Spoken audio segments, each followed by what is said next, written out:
Hello, ladies and gentlemen. Hello to all the participants and to all those who are watching us on social media.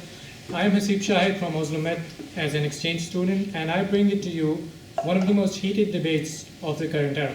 The climate change, as you know, is being talked a lot on media and on social media and all journalistic platforms.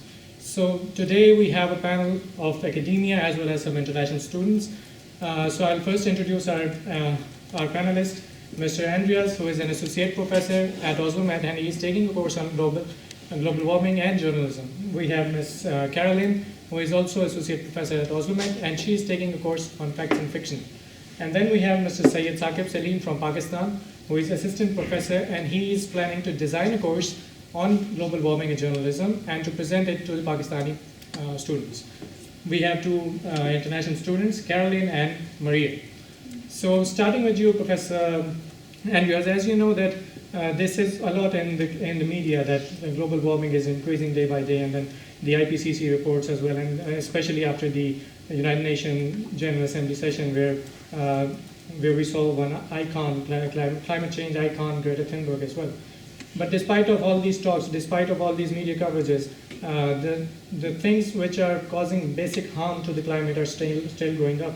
I mean, the infrastructure, the capitalistic infrastructure in particular, it is still continuing to grow up. So what are your thoughts, and how should we, how should we make a point to these policymakers and organizations to take a step and to decline in the rate of this infrastructure, capitalistic infrastructure especially? Well, it's a big question, of course, Yeah. but I think maybe I could just start with California, which is just happening now. I mean, the Los Angeles Times had an editorial now on Monday in which they said that what's happening with the fires here, and they said it's climate change and you should be paying attention.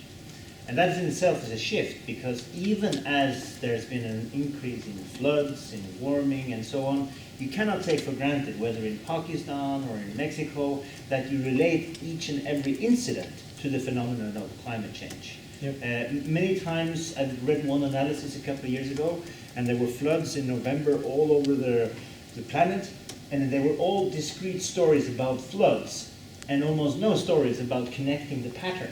Yeah. So one part of the answer, I guess, is to connect all these local developments that people feel in their bodies with this global phenomenon of climate change. Yeah. So that's definitely one part of the answer. Yeah. And when we talk about this issue that these hydraulic structures are causing harm to the climate, they get curtained by the green revolution, the term of green revolution, where they are causing some programs, but those programs are so small on the scale that it doesn't cater the damage which is being done by these structures in particular. So do you think that green revolution is enough to cater all this by the policymakers or the organizations or the governments? I do not. And I think what is important for the audience and for people to understand this idea about green revolution or green industrial revolution, it's basically linked to this idea of green economy. Is that we should all make the shift because of economic reasons, because the market now allows for investments in more green areas of life. Obviously, there are things happening, but it's not happening nearly as fast enough. And as you indicate in your question, the small growth in terms of green investment just comes on top of the investments in fossil fuel. It doesn't quite replace it.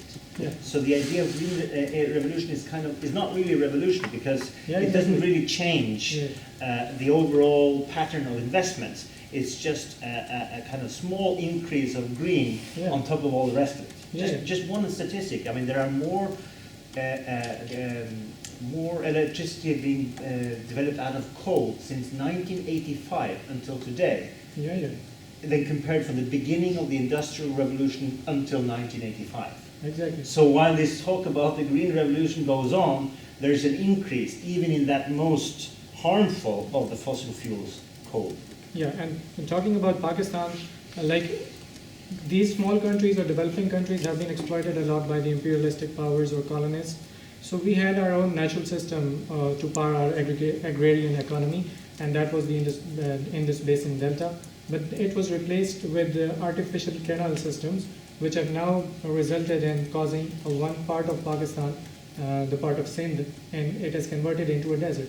So how do you look at these modernistic terms? Like they say that we have to change these natural phenomena and we have to replace them with the artificial phenomena. But these artificial phenomena in turn cause more global warming and let's say carbon mining, for instance.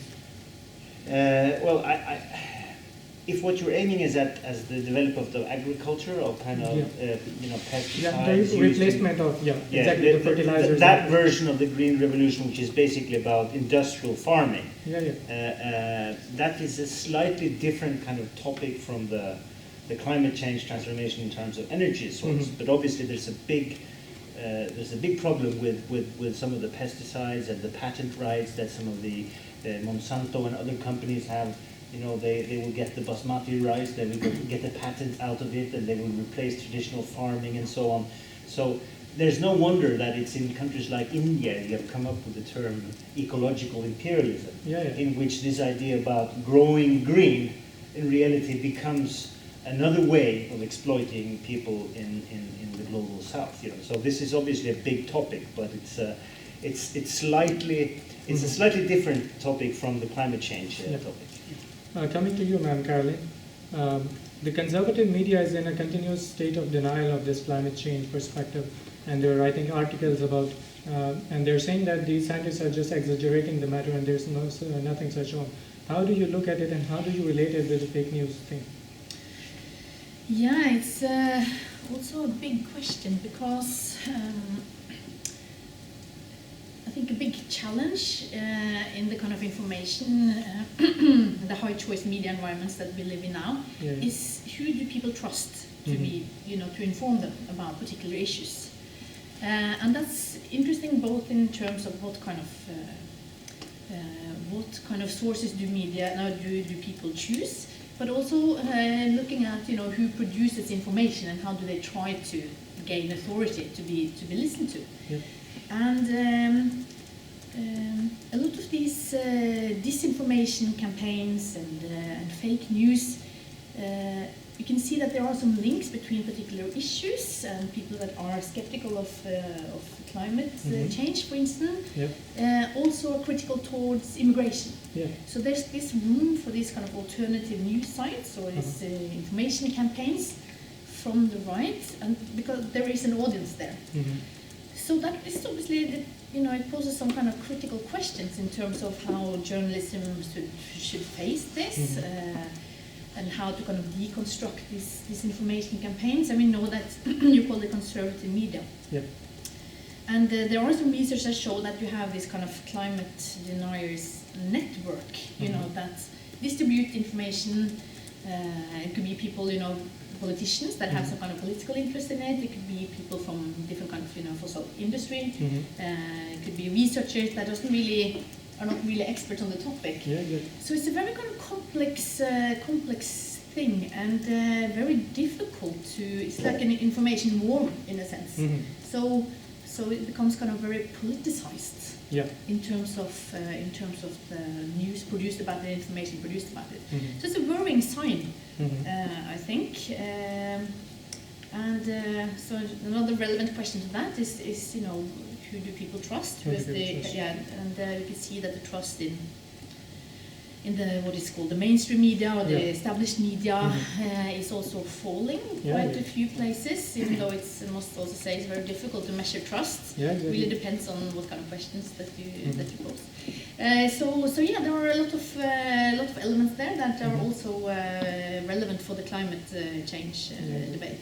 One more question that I will ask you is that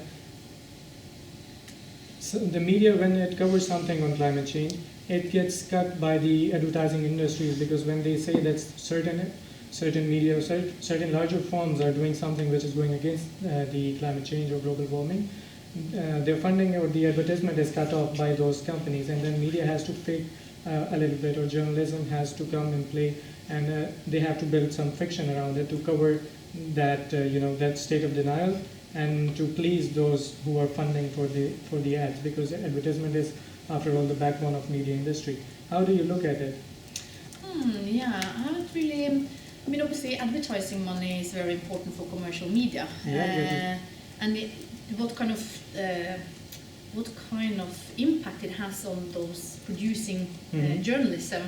I think it really depends on also different kind of cultural context and different national context.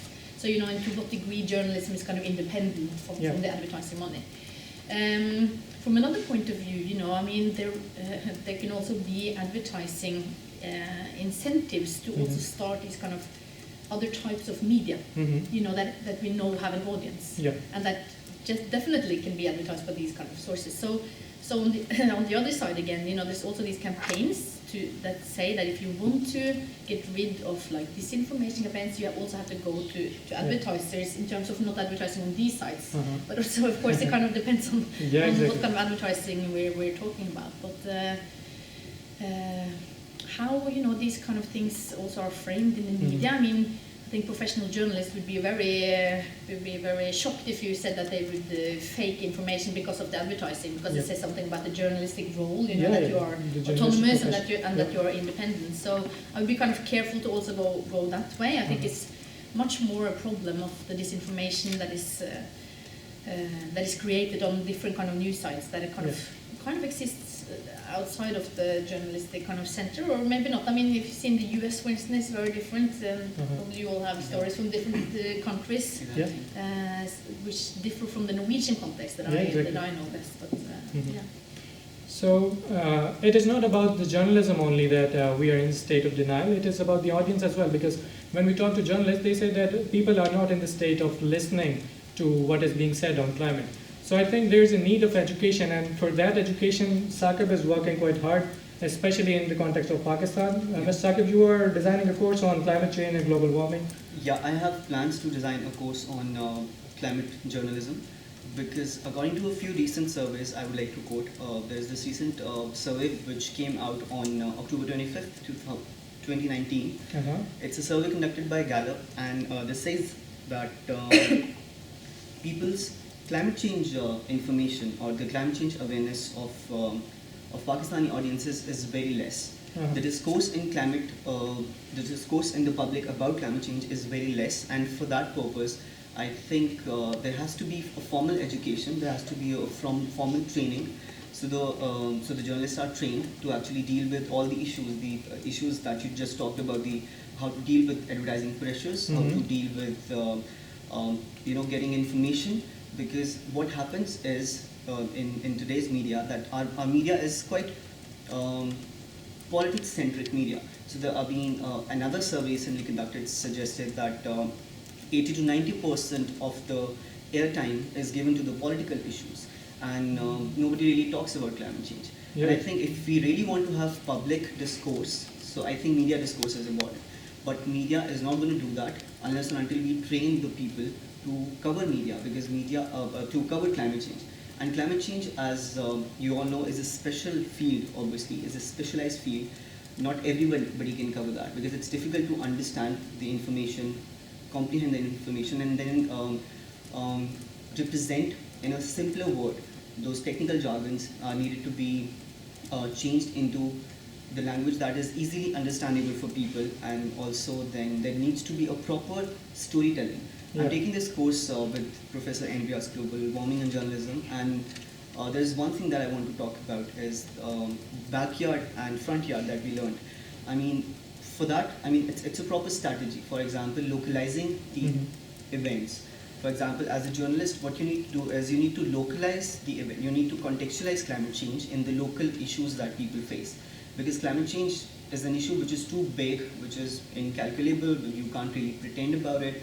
You can't really say what's going to happen. You can't just say that climate change break out today. You can't say that, because it's invisible. So obviously, to cover this, there has to be a proper training, and there has to be a proper storytelling where you pick local issues which actually create a lot of problems for people's everyday life, and then you contextualize climate change. For example, in November, December, we face smog as an issue in Lahore. Yeah, it's become like a more of a climatic season. Exactly. So that this is our 5th year that we are going to face this. So how smog issue can actually be traced back, and how it can be related to climate change and the water issue that we face in Lahore and in other cities. and so many other health hazards, how health hazards can be related to climate change, because that's how we are going to prepare people for climate change mitigation and how they need to adapt with time. Because this issue is, again, is too big to be changed in a day or two, or maybe in a month or a year. So I think for that, it's very important that people are well prepared, and for well prepared audiences, we need to have a well prepared media. So that's why I'm planning to design this course, as this course and this specialized beat is missing from our national curriculum. We do not have anything so far. So I really want to have this course started as soon as I go back. Yeah, I really hope that it gets started, and I really hope that you attract the students as well to come and listen to what you're saying. So, ladies and gentlemen, there is one thing as well that I want to mention. Climate change is often talked about in big countries, like in established countries or developed countries, but the repercussions are faced almost by the developing countries. So we have some two international students who are going to talk about climate change with the perspective of their country. So we'll start with Ms. Karoline.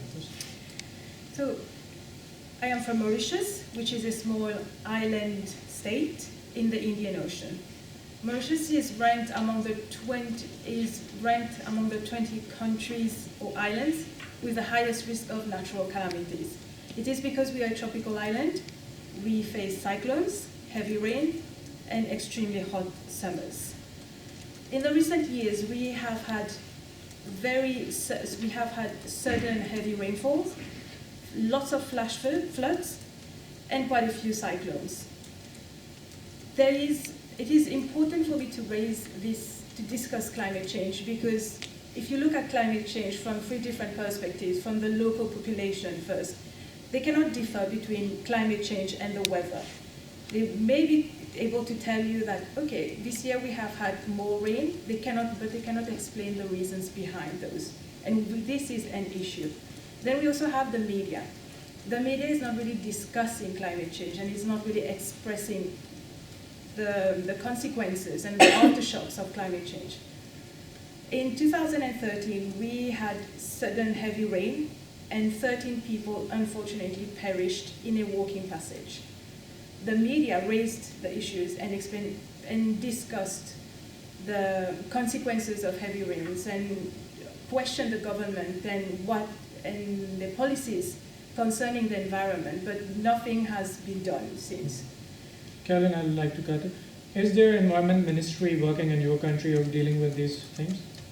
No. Actually, the Ministry of Economic Development has annexed a department for the environment and sustainable development, but we do not have a ministry for the environment as of now. We have elections on Thursday, general election on Thursday, and there's only one party that mentioned having a ministry for the environment, but no further plans have been discussed as what is going to be done for the environment or for the question of climate change, which is very unfortunate, because we have experienced coastal erosion very severely over the last 10 years, a rise in temperature, also a rise in sea level, but I am not able to give you any concrete numbers as to the percentage of coastal erosion or even the rise in temperature, because there is no available statistics for the public to look at. So there's a lack of transparency, which for me is a big issue. Yeah. The government has talked about several projects that they've been doing in the last 10 years. We have this concept that was set up by the former Prime Minister, which is Mauritius, Île Maurice, Île Durable, so sustainable development for Mauritius. But we have had only 2 measures that have been set up by the government in the last 10 years. Plastic ban in 2015 and control of CO2 from vehicles, but nothing more. We don't have recycle plants. There's no information given to the public as to what can be done at home or in schools. Mauritius is part of many organizations and has made a lot of commitment to international organization.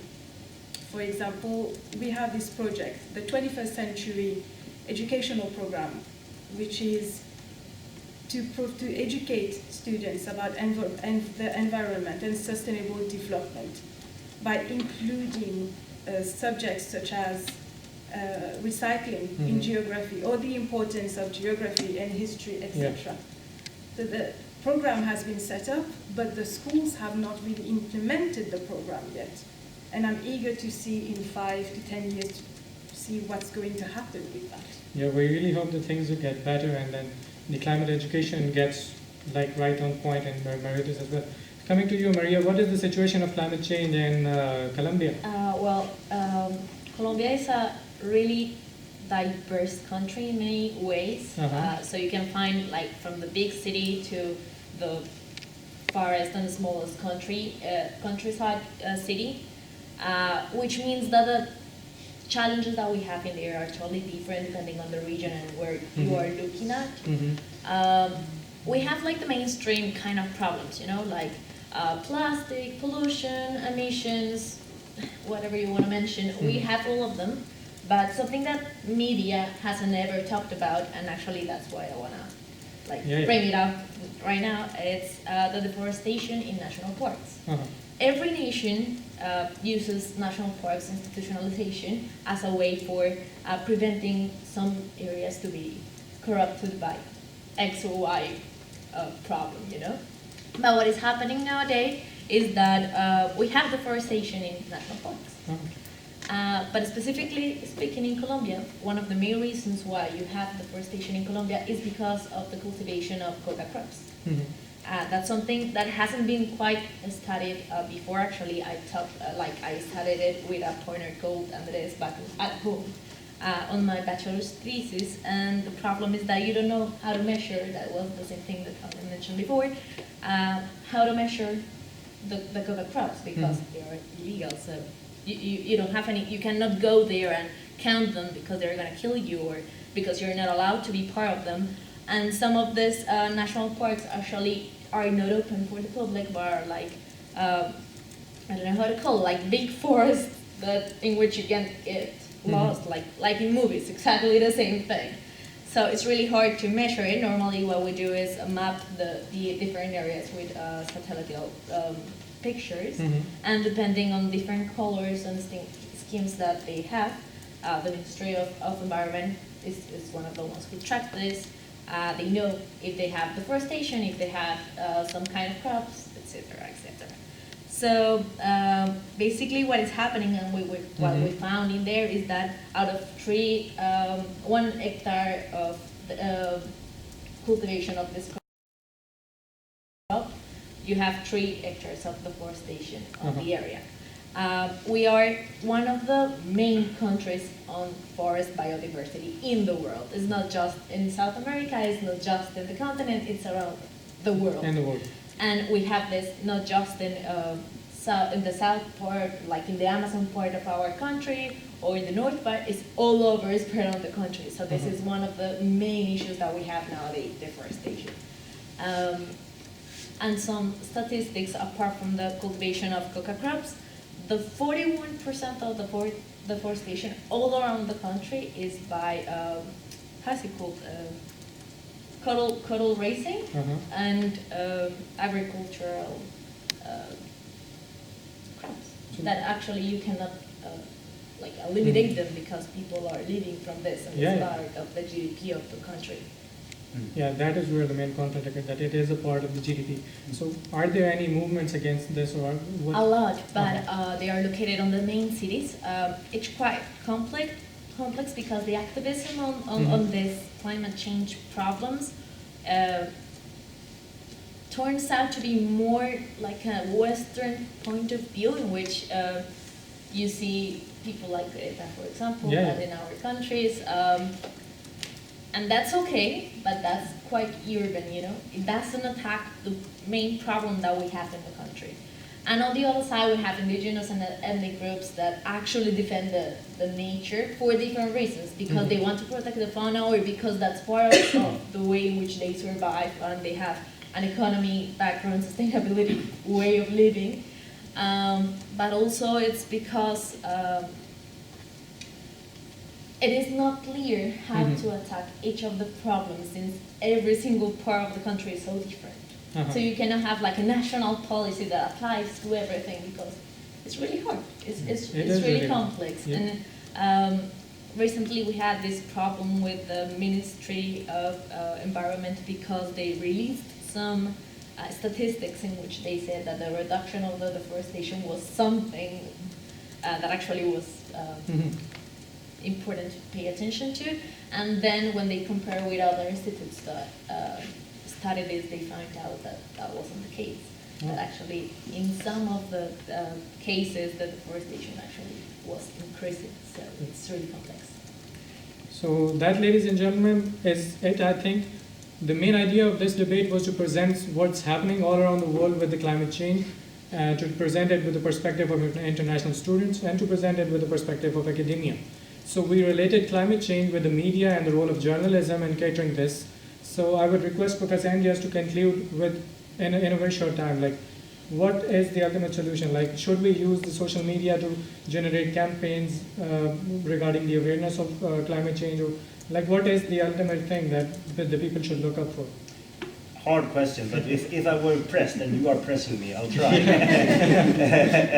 No, it is really about making the connection. Even in the local parts of Colombia where indigenous communities, I was once at the Copenhagen summit and I met some indigenous people from Panama, and they were saying that, well, how much are you West going to pay us for the 500 years we have taken care of this rainforest, protecting it from the kind of forest industry that is monocultural, that is very damaging to the environment and also not good for climate change.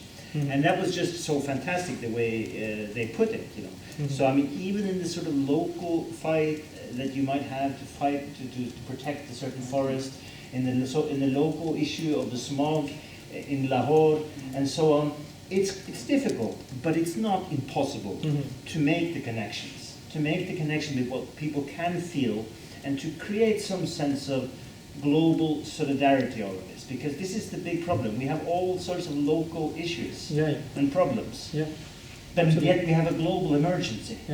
So some way or another, we have to make an attempt. And if journalism and the media doesn't make it, who else will make it? You know, I mean, there's, you know, most academics, they are pretty happy with their specialized field working here, you know.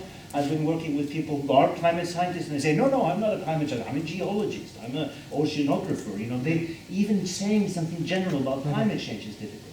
So I think journalism and communicators, comunicadores sociales, so like they say like they don't even put the word journalism in South America, they might talk about social communicators. But whatever you want to call it, there's a room and a need for people who try to connect the dots. We kind of try to connect the local problems and opportunities to the global frame of climate change. Professor Karoline, what will you add in conclusion to the journalistic authority and the climate change itself? Yeah, I think, you know, I mean, I just follow what was already been said by the other panelists here, that of course to make people listen to you, it needs to be relevant in a sense. And I think in a complex issue like this, when there are so, you know, both kind of on a global scale and on the local, I think to get people to connect is through making it relevant. But also you have, of course, you know, you can see now the attention that you have, like this icon of Greta Thunberg. You know, it also helps to put pressure, but it also raises a lot of kind of suspicion. So, you know, so that's also kind of a complex issue, I suppose, because you can see it also becomes quite polarized when you have when you kind of get a symbol like that. Yeah, you know, I think to work, I mean, whether or not it's from journalism or whether or not, you know, activists can kind of communicate in a way that is also trustworthy. But I must say that I do believe, you know, if you have good local journalism, to kind of generalize, to make these kind of complex issues understandable, I think that is a way to start, because of course activists can also come from a position that makes other people skeptical in a sense. So there's definitely also, you know, to have kind of this, to educate journalists, of course, very important, and to kind of find angles, to talk to people, and to make it relevant is the way to do. And now there are a lot of MOOCs available, the massive online courses on global warming and understanding global journalism, also climate change actually. So I'm also planning to make one of the massive online open courses as part of my course. So students can actually have basic understanding of climate change, basic understanding, and all those courses are open and they're very simple actually in order to understand. So the journalists who are already working in the field, obviously they can't get enrolled in the courses, especially in Pakistan. I mean, this is not the case everywhere that you can get education in whatever age. So what they can do is they can actually sign up for those courses. They need to understand climate change in order to report climate change. If they would not have this understanding, I do think they are just going to be acting as the stenographers. So we're just going to talk to a climate scientist and they're just going to state the information as it is. And I think that's not going to help. The important thing is to translate that information, make connections, connecting dots is important, and making sense for themselves and then translating it to the public is very important. Making sense for themselves and translating it to public. With this, I will end the debate. Thank you so much for participating in it. Thank you to the academia, thank you to the students, and thank you to the participants. Thank you very much. Thank you so much.